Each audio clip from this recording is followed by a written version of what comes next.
छत्तीसगढ़ में 2023 विधानसभा चुनाव काफी दिलचस्प हो गया है। सबसे वीआईपी सीट पाटन से जहां सीएम भूपेश बघेल के खिलाफ बीजेपी ने विजय बघेल को मैदान में उतारा है, तो वहीं अब जेसीसीजे के सुप्रीमो अमित जोगी भी इसी सीट से चुनावी मैदान में उतर गए हैं। अमित जोगी मरवाही विधानसभा से विधायक रह चुके हैं, लेकिन अब उनकी दिलचस्पी पाटन में है, जिसे लेकर वे कई दावे कर रहे हैं। आज पाटन से अपना नामांकन भरा है। ये चुनाव भूपेश के खिलाफ नहीं, भ्रष्टाचार के खिलाफ लड़ रहा हूँ। तो वहीं मुख्यमंत्री भूपेश बघेल पहले ही ये साफ कर चुके हैं कि पाटन सीट से जो भी आए, जीत तो कांग्रेस की ही होगी। साथ ही उन्होंने एक बार फिर कहा कि दुर्ग अभेद किला है और अभेद किला ही रहेगा। मैंने भी नामांकन भरा है और सारी प्रक्रिया में मैंने भी नामांकन भरा है और सारी प्रक्रिया में मैंने भी नामांकन भरा है और सारी प्रक्रिया। इसके साथ ही बीजेपी लगातार भूपेश सरकार पर निशाना साध रही है। साथ ही साथ बीजेपी प्रदेश में सरकार बनने का दावा भी कर रही है। तो लोग सड़कों पर दिख रहे हैं, यहाँ तक कि साधु संत भी आए हैं। अब उनकी अंतिम पारी हो गई है और वो सो कर जागते हैं। तो जो सो कर जागते हैं उनकी कोई कीमत नहीं करता, जो जागते रहते हैं उनको जनता पसंद करती। इस प्रदेश की सरकार कांग्रेस पार्टी से त्रस्त हो गई। यह जन सैलाब, ये जनता का उत्साह, ये उमंग इस बात का प्रतीक है कि रायपुर की जनता अपने आप को ठगा हुआ महसूस कर रही। शहर की जनता के साथ में जो गुमराह का काम किया है, गरीब परिवार का तो पक्का मकान या पट्टा देंगे, पट्टा नहीं दिया साहब। भू माफियाओं का कब्जा, कोल माफियाओं का कब्जा, सैंड माफियाओं का कब्जा, दारू माफियाओं का कब्जा, इनसे मुक्ति दिलाने के लिए जनता उधार बैठी है। वैसे तो बीजेपी कांग्रेस दोनों ही अपनी अपनी सरकार बनने के दावे कर रही हैं, लेकिन दिलचस्प मुकाबला पाटन विधानसभा सीट पर होगा, जिस पर सभी की निगाहें टिकी हुई हैं। अब जेसीसीजे की एंट्री से चुनाव में बीजेपी और कांग्रेस पर कितना प्रभाव पड़ेगा, ये तो चुनाव परिणाम ही बताएंगे। रायपुर से IND 24 के लिए ब्यूरो चीफ निधि प्रसाद की रिपोर्ट।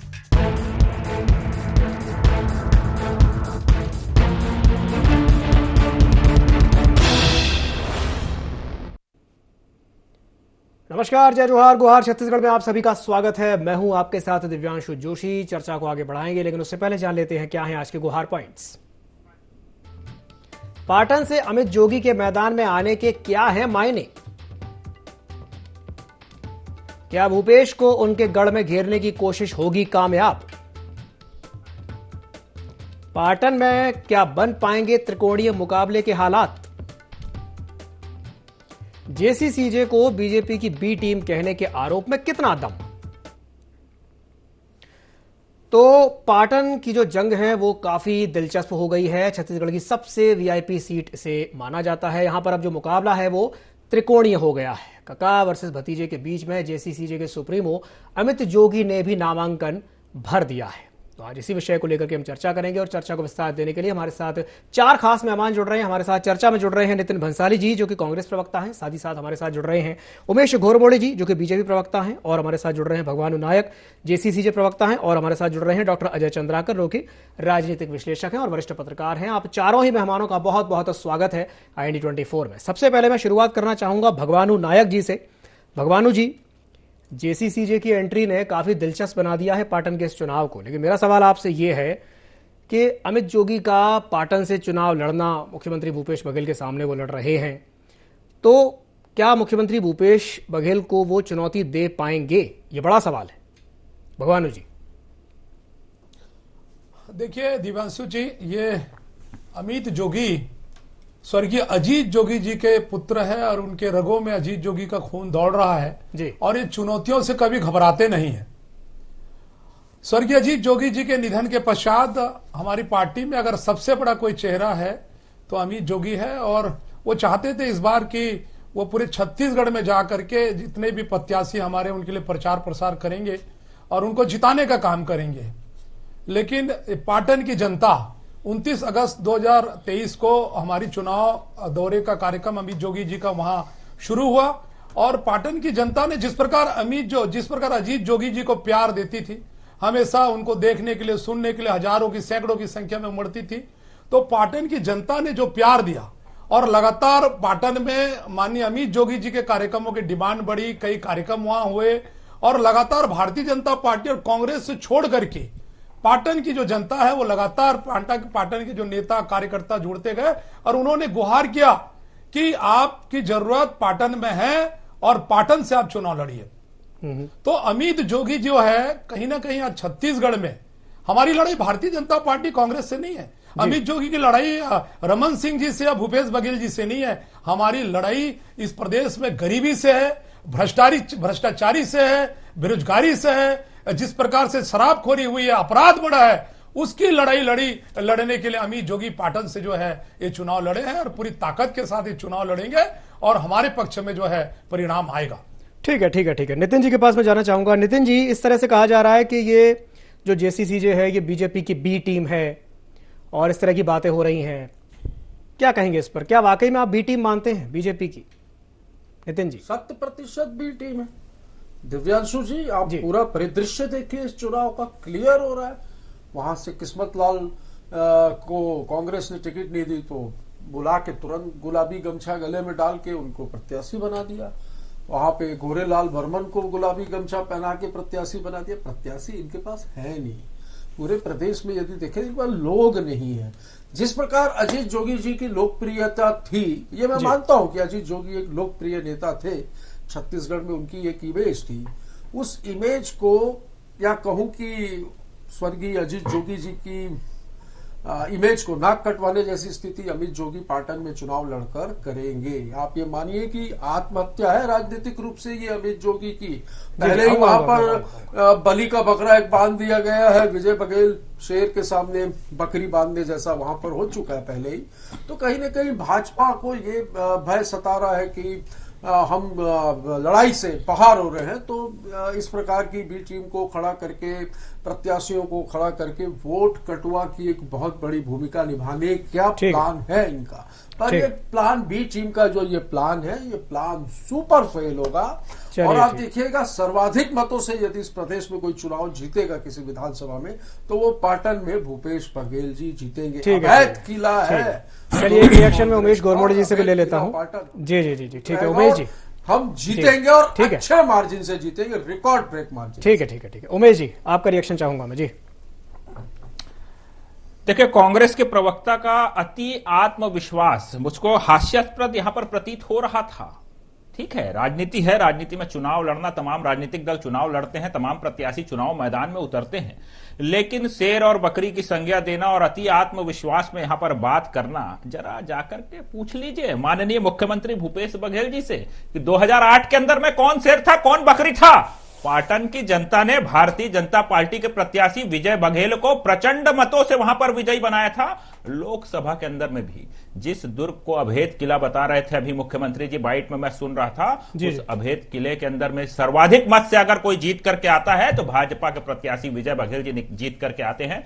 और वही विजय बघेल जी चुनौती दे रहे हैं भूपेश बघेल जी को, जिन्होंने 2008 में करारी शिकस्त दी थी माननीय मुख्यमंत्री भूपेश बघेल जी को। इसलिए भैया अति आत्मविश्वास में मत रही है। रह गई बात ए बी टीम की, तो जिस प्रकार के हालात है, जिस प्रकार की स्थितियां हैं, छत्तीसगढ़ की जनता, पाटन की जनता जानती है कौन किस दल से विघटित होकर के अलग राजनीतिक दल जनता कांग्रेस के रूप में बनाता है और किस प्रकार के हालात बनते हैं। तो जनता जानती है कौन किसकी बी टीम है, कौन कांग्रेस से नाराज होता है तो जाकर के गुलाबी गमछा ओढ़ लेता है और चुनाव के बाद क्या स्थितियां बनती है। इसलिए जनता अब इस ए बी टीम अर्थात कांग्रेस और जनता कांग्रेस के छलावे में नहीं आने वाली है। सब कुछ देख रही है। भाजपा के पक्ष में जनता सकारात्मक प्रतिसाद के साथ आगे जा रही है। चलिए डॉक्टर चंद्राकर से भी एक प्रतिक्रिया चाहूंगा। डॉक्टर चंद्राकर, क्या आपको लगता है कि चतुष्कोणीय मुकाबला इस बार देखने को मिलेगा? अजय जी। दिव्यांशु जी, पाटन का इतिहास जानना हो, वहां के मतदान व्यवहार, तो सबसे पहली बात तो यह है कि अमित जोगी जी वहां जिस तरह से नामांकन भरे, वो चाहते तो वो किसी भी सामान्य सीट से चुनाव लड़ सकते थे। जी। अब बड़े नेता ऐसे ही बनते, वो हार जीत की परवाह किए बिना वहां गए। जी। लेकिन पाटन का इतिहास यह है, क्योंकि छत्तीसगढ़ में सबसे ज्यादा स्वतंत्रता सेनानी वहीं से निकले। जी। और उदयराम वर्मा जी वहां के जो एमएलए होते थे, उनके सुपुत्र अनंत राम वर्मा जी भी एमएलए हुए। ठीक है। बीच में त्रिकोणीय संघर्ष वहां देखा गया है। जी जी। जब निर्दलीय प्रत्याशी के रूप में केजूराम वर्मा जी 2 बार निर्दलीय विधायक भी बने। ठीक है। लेकिन जब से भूपेश बघेल और विजय बघेल जी राजनीति में सक्रिय हुए जी, तो 93 से चंद्राकर जी 2008 का जैसे उमेश भाई चंद्राकर जी, मैं क्षमा चाहूंगा आपको, थोड़ा सा बीच में रोक रहा हूं। जी चंद्राकर जी, अब आप अपनी बात पूरी कर सकते हैं। जी बोलिए। तो 93 से वहां भूपेश बघेल जी वहां उस विधानसभा का प्रतिनिधित्व किए जी, और विजय बघेल जी और भूपेश बघेल जी दोनों कांग्रेस में होते थे जी। बाद में चरोदा नगर पालिका का जो चुनाव आया उसमें वैचारिक असमानता हुई और वो पार्टी छोड़े। लेकिन वहां 2,30,000 मतदाता है दिव्यांशु जी। 45,000 साहू मतदाता है, करीब 42,000 कुर्मी मतदाता है जी, सतनामी समाज है, आदिवासी समाज करीब 15,000 है, यादव समाज है। इस तरह से वहां का जातिगत संरचना है। लेकिन मूल बात यह है कि वहां पर हमारा राज पार्टी भी चुनाव लड़ रही, आम आदमी पार्टी भी चुनाव लड़ रही। हमारा राज पार्टी से रावटे करके एक प्रत्याशी है। तो यहां पाटन का यह तासीर रहा है आज तक का जी जी, कि बाहरी प्रत्याशी जो भी आए हैं उनको पराजय का सामना करना पड़ा है। इतिहास बन जाए कुछ वो अलग बात। ठीक ठीक ठीक ठीक, लेकिन रैंडम सैंपल ये। ठीक है ठीक है ठीक है। चलिए भगवानू जी के पास। जी जी जी जी, मैं आपके पास आऊंगा चंद्राकर जी। भगवानू जी से मैं रिएक्शन ले लूं, क्योंकि भगवानू जी ने बीच में ऐसे हाथ ऊपर किया था। और भंसाली जी जब ये बात कह रहे थे कि बलि का बकरा बनाया जा रहा है, या मुख्यमंत्री भूपेश बघेल की बात करें तो वो तो पूरे आत्मविश्वास के साथ ये बात कह रहे हैं कि चाहे कोई सामने आ जाए कांग्रेस ही इस बार जीतेगी। भगवानू जी, आपका रिएक्शन चाहूंगा मैं इस पर। जी आदरणीय, सबसे पहले तो मैं आदरणीय हमारे अजय चंद्राकर जी के बातों का जवाब दूंगा जी, और उनका एक समर्थन भी करूंगा कि उन्होंने एक बात कहा कि अमित जोगी चाहते तो किसी भी सीट में जाकर के वो चुनाव लड़ सकते थे, वहां से जीत सकते थे। लेकिन उन्होंने एक बहुत बड़ी चुनौती लिया, और निश्चित रूप से ये जो चुनौती लेने का कारण ये है कि कहीं ना कहीं प्रदेश में जो भ्रष्टाचार हो रहा है, प्रदेश में जो अराजकता जो फैली है, जो अपराध का घर बना है, उसकी लड़ाई हम लड़ रहे हैं। और उन्होंने एक बात कही कि बाहरी प्रत्याशी इतिहास गवाह की आज तक नहीं जीता, लेकिन इस बार अमित जोगी जी पाटन के इतिहास को बदलेंगे। हमारे आदरणीय कांग्रेस के प्रवक्ता ने हमारी टीम के ऊपर में आरोप लगाया, हमारी पार्टी के ऊपर में आरोप लगाया कि ये बी टीम है। मैं एक बात कहना चाहूंगा कि एक बार नहीं, अमित जोगी जी कई बार बोल चुके कि बीजेपी के एनडीए के साथ जोगी का डीएनए कभी भी मिल नहीं सकता। बुरी से बुरी, अगर अच्छी से अच्छी, अगर भारतीय जनता पार्टी की सरकार से अच्छा हमें जो है कहीं ना कहीं कांग्रेस की सरकार, बुरी सरकार हमें पसंद है। तो एक बात तो यह है। और ये बी टीम कौन है? छत्तीसगढ़ की जनता जान रही है। चाचा भतीजा मिल करके ये मैदान में उतरे हुए हैं, और इन्होंने किस्मत लाल नंद का नाम लिया, लेकिन अपने विधायक, ये रामानुजगंज के जो विधायक है बृहस्पति सिंह जी, इनका नाम नहीं लिया। उन्होंने कैसे बताया कि इस दोनों पार्टी का, दोनों दलों का कैसे सेटिंग है, कैसे एक दूसरे के खिलाफ डमी प्रत्याशी जो है ये उतारने का काम करते हैं, एक दूसरे को हराने का काम करते हैं। तो पहले इनको आत्मावलोकन करने की जरूरत है कि इनके जो विधायक किस्मत लाल जो बृहस्पति सिंह जो कह रहे हैं उसमें कितनी सच्चाई है। और ये आदरणीय किस्मत लाल नंद जी तो इनकी पूरी पोल खर के रख दिए। इन्होंने बताया कि जो 22 विधायकों को जो टिकट कटा है, ये किस पैमाने के अंतर्गत कटा है। ये दिल्ली में जो लोग गए थे, जो लोग 2.5 साल के फार्मूला में गए थे, तो किस तरीके से कांग्रेस के विधायकों का टिकट कटा। और आज अगर भारतीय जनता पार्टी कांग्रेस के निष्ठावान और समर्पित जो लोग नेता अगर वो छोड़ करके आ रहे हैं, तो उनको मान सम्मान देना और उनके स्वाभिमान का रक्षा करना, ये हमारी पार्टी का दायित्व है, क्योंकि हम पूरे छत्तीसगढ़ को हमारा परिवार की तरह मानते हैं। ठीक है भगवानू जी, जब अपनी बात पूरी कर रहे थे तो भंसाली जी आपकी बात को बड़े ध्यान से सुन रहे थे, और घोरमोड़ी जी थोड़ा थोड़ा मुस्कुरा रहे थे। चलिए मैं दोनों के पास जाऊंगा, पहले भंसाली जी के पास जाता हूं। भंसाली जी, आपका रिएक्शन। जी मेरे पास आई। जी जी, आप ही के पास आया हूं। जी जी जी, मैं बहुत ध्यान से सुन रहा था जी, और भगवानू नायक बोल रहे थे, जब घोरमोड़े जी मुस्कुरा रहे थे, तो समझ में आता है बी टीम। मैं यही तो कह रहा था, ये सामने स्क्रीन पे बॉडी लैंग्वेज ही बता रही है कि ये बात कर रहे हैं, ये आरोप लगा जा रही है। ये कांग्रेस में मेरा भी जवाब आऊंगा आपके पास भी आऊंगा खुश हो रहे हैं। तो मैं तो क्या प्रवक्ता हूं के साथ डिबेट में बैठा हूं, चाचा भतीजा एक ही पार्टी के दो। अरे भगवान जी, एक मिनट उनके पास जी आ रहा हूँ, आपके पास भी आ रहा हूँ, जी आपके पास भी आ रहा हूँ। और भैया भगवान जी के वक्तव्य से स्पष्ट हो गया। आप अगर तीनों साथ में बोलेंगे तो कैसे समझ में आएगा? भगवान जी ने सीधा कहा हमें कांग्रेस की सरकार मंजूर है। अरे भैया एक मिनट हमें कांग्रेस बंसाली जी, भगवानू जी, एबी टीम कौन है? तीनों अगर साथ में बोलेंगे तो कुछ नहीं समझ में आएगा। पाटन में और छत्तीसगढ़ में कहा एक्सपोज हो गए। भगवान जी एक मिनट, बहुत बड़ी जी, विजय बघेल कहीं के नहीं रहेंगे। विजय बघेल कहीं के नहीं रहेंगे। चलिए ठीक है, घोरमोड़ी जी अब आप अपनी बात पूरी कीजिए जी, बोलिए। देखिए दिव्यांशु जी, 2008 का हार और उसका भय आज भी सपने में सताता है, लेकिन ये झूठा दिलासा देकर के ये किसको मुगालते में रखने का प्रयास कर रहे हैं कांग्रेस के लोग। अभी भगवानू जी ने अपने वक्तव्य में कहा कि भाजपा से अच्छा हमको कांग्रेस की सरकार बन जाए। स्पष्ट हो गया कौन एबी टीम है, कौन किसका समर्थन कर रहा है। अर्थात इन दोनों से पूछने की आवश्यकता है कि कहां फाइनेंस हुआ है। भैया पाटन में लड़ने के लिए कितना फाइनेंस किया है आप बताइए। पाटन में जेसीसी को लड़ने के लिए कांग्रेस ने कितना फाइनेंस किया है, बाकी के सीटों में लड़ने के लिए कितना फाइनेंस हुआ है। और किस्मत लाल जी की बात कर रहे थे तो किस्मत लाल जी को भी कौन सी रणनीति के तहत जेसीसी में भेजा है और कितना देकर भेजा है ये कांग्रेस स्पष्ट करे, जनता कांग्रेस स्पष्ट करे। छत्तीसगढ़ की जनता देख रही है कि भैया कांग्रेस और जनता कांग्रेस एबी टीम है, इसलिए जनता इन दोनों पर भरोसा नहीं कर रही। दोनों भरोसे के संकट से जूझ रहे हैं। ठीक है अरे भैया ये भी यहाँ स्पष्ट हो गया। ठीक है एक मिनट खराब कर रहे हैं, यह आपकी सेटिंग का हिस्सा है। एक मिनट अरे भैया कहाँ घोरमोड़ी जी एक मिनट, भगवानू जी से मैं एक सवाल कर लूं। भगवानू जी जोगी जी का आज का जो स्टेटमेंट है वो मैं आपको थोड़ा सा बताना चाहूंगा। वो ये बोले हैं कि मैं सबका प्रतिनिधित्व कर रहा हूं, नियमितीकरण वादा खिलाफी पीएससी घोटाले के खिलाफ लड़ रहा हूं, मेरे पास कई विकल्प थे, मैं चाहता तो 2 सीटों से चुनाव लड़ सकता था, मैंने पाटन वासियों के कहने पर यहां से चुनाव लड़ने का फैसला किया है। पाटन वासियों के कहने पर फैसला किया है, ये बात मुझे समझ में आई नहीं। पाटन वासियों के कहने पर चुनाव लड़ने का फैसला किया है, थोड़ा सा आप इस पर 2 शब्द कहेंगे? पाटनवासी मुख्यमंत्री भूपेश बघेल जी भी हैं। पाटन की जनता आज त्रस्त हो चुकी है दोनों राष्ट्रीय राजनीतिक दलों से। दोनों का चाल चेहरा चरित्र उजागर हो चुका है।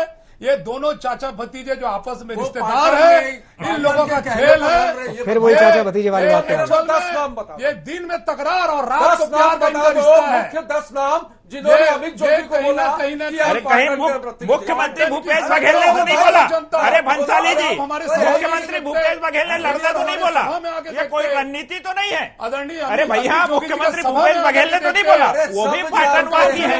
बिल्कुल वो भी पाटनवासी है जी। लड़ रहे मेरा ये पाटन की जनता अब दोनों दलों से त्रस्त हो गई है और छत्तीसगढ़ की अपनी पार्टी छत्तीसगढ़ जे का। अरे भैया अनुराग को संभालो। चंद्राकर जी का गणित ये कहता है, वो ये कह रहे हैं कि बाहरी प्रत्याशी वहां जीता नहीं है। बस्तर में भंसाली जी चिंता मत करो आप, अरे चिंता मत करो, बस्तर की 12 सीट में कमल खिल रहा है, चिंता मत करो। चलिए ठीक है।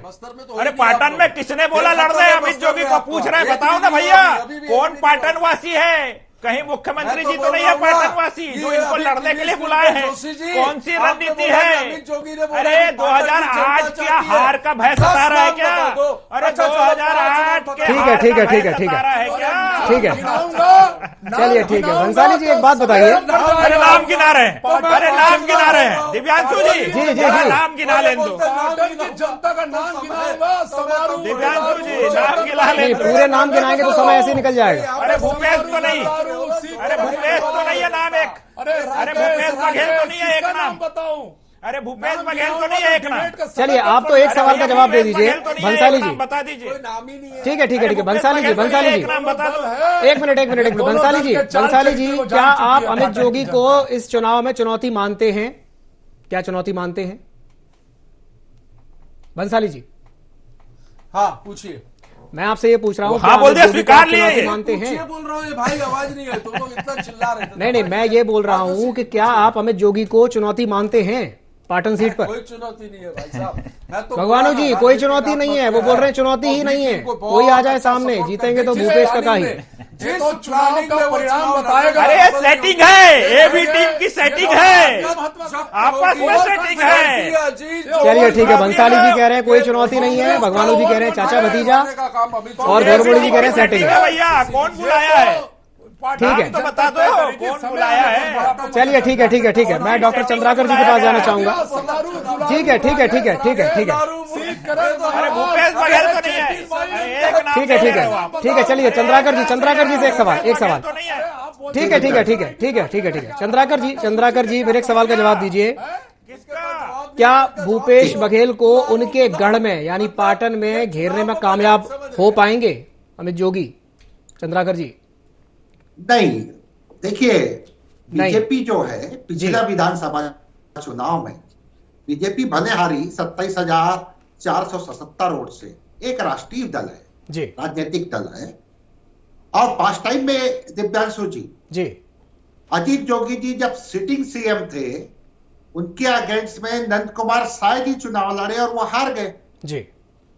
Doctor Raman Singh ji sitting CM थे, उनके अगेंस्ट में अटल बिहारी वाजपेयी जी की लड़की भतीजी जी करुणा शुक्ला जी गई, वो भी चुनाव हार गई। बिल्कुल। मोतीलाल वोरा जी एक्स सीएम थे, वो डॉक्टर रमन सिंह के राजनांदगांव सीट में दुर्ग सीट छोड़ करके गए, तो वहां मोतीलाल वोरा जी हार गए जी। तो इस साइकोलॉजी, इस मनोविज्ञान के हिसाब से कोई भी प्रत्याशी वहां है, लोकतंत्र में सबको फाइट करने का अधिकार है, लेकिन वहां एक सिटिंग सीएम है, और साथ ही साथ जिस तरह से क्षेत्रीयता या छत्तीसगढ़ीवाद की बात है, वो पाटन के रग रग में बसा हुआ है दिव्यांशु जी, तो काफी दिलचस्प चुनाव होगा। बिल्कुल बिल्कुल, आपने सही कहा, बहुत ही दिलचस्प चुनाव इस बार पाटन का देखने को मिलने वाला है। नितिन जी बहुत बहुत धन्यवाद आपका, उमेश जी आपका भी बहुत बहुत धन्यवाद, भगवानू जी बहुत बहुत धन्यवाद आपका, और डॉक्टर अजय चंद्राकर जी आपका भी बहुत बहुत धन्यवाद। तो समय की बाध्यता के चलते मैं इस चर्चा को यहीं समाप्त करना चाहूंगा। वैसे तो बीजेपी और कांग्रेस दोनों के ही अपने अपने दावे हैं, दोनों ही ये दावे कर रहे हैं कि सरकार तो हम ही बनाएंगे, लेकिन ये दिलचस्प मुकाबला जो है वो इस बार पाटन विधानसभा सीट पर होगा, जिस पर सभी की निगाहें टिकी हुई हैं। अब जेसीसीजे की एंट्री से चुनाव में बीजेपी और कांग्रेस पर कितना असर पड़ेगा, ये तो चुनाव के परिणाम बता देंगे। बुहार छत्तीसगढ़ में फिलहाल के लिए इतना ही, मुझे दीजिए इजाजत और आप बने रहिए IND24 के साथ। नमस्कार।